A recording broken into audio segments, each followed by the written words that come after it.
Students of mine ask me all the time, how do you play solos on the guitar? It's very, very, very simple. Okay. I'm going to show you the B.B. King method. And if you remember B.B. King, I got you that shirt from New York City with B.B. King at the place. It actually closed down, but that was the famous place that he had opened up. And he was really well known for playing blues guitar, jazz, and he would use the pentatonic scale for his solos, whether it's the major scale or the minor scale. I'm going to show you today how to do the major scale. So let's suppose Axel is playing guitar with you, all right? He is in the key of D. And in the key of D, what the chords that they usually like to play are the first chord, which is the D chord, going to the 4 chord, which is the G chord, to the A chord, and then back to the D chord. Sometimes they might even put the D chord, go to the 6th chord, which is minor, the B minor chord, and then maybe the E minor chord, which is going to be the 2nd chord, to the A chord. Okay, so it can mix around in different ways, all right? But either way, if he's in the key of D, and you know he is playing in the key of D, what I'm going to show you is going to work easily, that you can play a solo around whatever it is he's playing. Doesn't matter what chord he goes to, you just stay with this pentatonic scale in this key and it should work. Okay, you gotta mess around with it a little bit, get used to knowing the notes, and then that's how you would develop your own solo. Okay, so you're going to take your 2nd finger and you're going to put it on D. Okay, so remember, if you remember, this is your 5th fret. This 2nd dot right here marks your 5th fret. Okay, and so for the 5th fret, going from E to A, will be that if you put your 2nd finger right here, you should be on an open A. It should match. 5th fret here on the A string should match the open D. 2nd dot up here means that's your octave.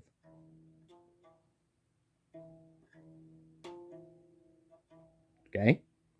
Now, if you know the key the person is playing in, like I said, it doesn't matter what chords they are playing in that key. I'm going to show you right now in the key of G. So they're playing in the key of G, and then they're going to a D chord. Doesn't matter. Whatever, as long as you know the key, what I'm going to show you with the pentatonic scale will work with a solo.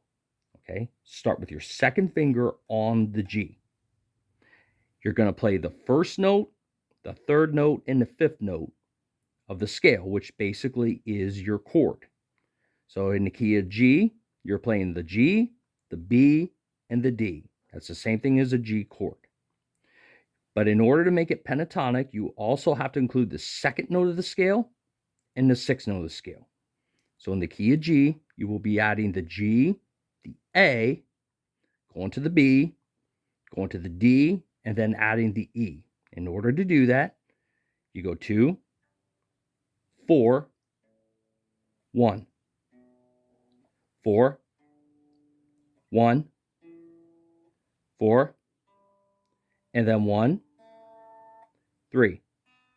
And then you can cross up here and do a 2 if you have more room on your guitar.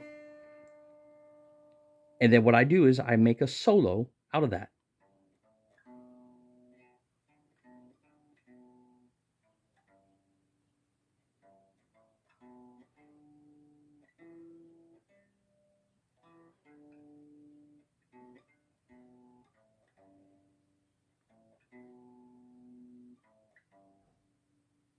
Now, something else you want to do as you're developing solos around keys is get used to vibrato.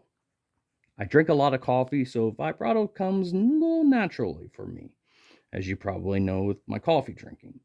So, in order to do vibrato, you just basically let your finger on the string and let it just wiggle lightly.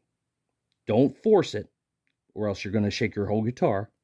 Let your finger on the string and just let it rock back and forth lightly. You can actually do this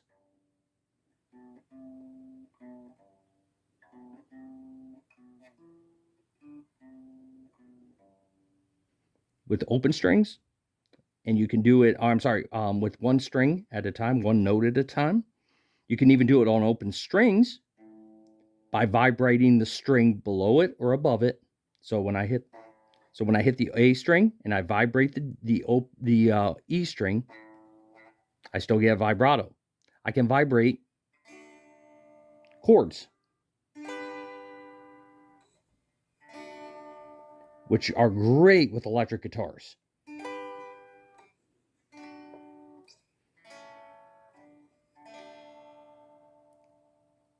But that's one thing you want to work on with doing solos, is putting a little bit of vibrato in it. And I'm going to start showing you then in the next lesson how to do the slides, the bends, pull-offs, and hammer-ons.